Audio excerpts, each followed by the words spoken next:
Hindi naging balakid ang pag-ibig sa pag-aaral ng magkasintahang Philip Pendang at Cherry Fe Espana na parehong nasa top 10 ng December 2018 Criminology Licensure Examination. Ang dalawa ay parehong graduate sa University of Mindanao sa Davao City. Nasa third spot si Philip na nakakuha ng rating na 90.65%.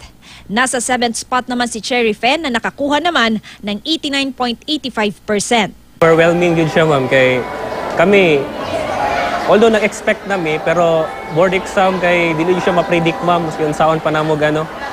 So, kato, habang wala pa yung result, patience lang yun ang pataas. Pagkahibalon ako sa result na nakasulod ming duha, ito, grabe ako, unexpected kayo. Although gina-expect na ako siya. Ang magkasintahan ay 2 lang sa 14,000 nakapasa sa nasa 41,000 kumuha ng pagsusulit. Kaya naman proud talaga ang pamunuan ng kanilang paaralan sa kanila.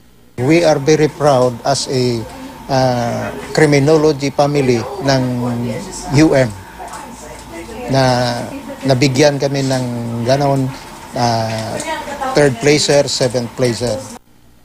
Suportado raw nila ang isa't isa sa pag-aaral kaya hindi naging sagabal ang kanilang love life. Okay lang ang in a relationship so long as ibutang mo siya sa lugar, know your limits and focus. Ang in relationship yun is under control lang yun siya.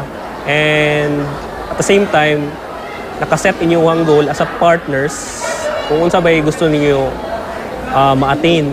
Maganda doon kasi ang mag-uyab sila, hindi sila nag-focus sa love life lang. Kundi ang focus nilang dalawa ay sa kanilang karir. So naging successful sila. Para kina Philip at Cherry Fe, inspirasyon nila ang isa't isa para makamit ang kanilang mga pangarap. Medyo yung mga times na maabotid na ka ng down kayo mong duha and always remember na kung asa mo nag-start. Okay. Patience lang yung sa isa't isa. Plano ngayon ni Philip na kumuha ng law. Si Cherry Fe naman, nag-iisip pa kung anong law enforcement agency ang papasukan. Sheila Vergara Rubio, Nagbabalita, Pilipinas.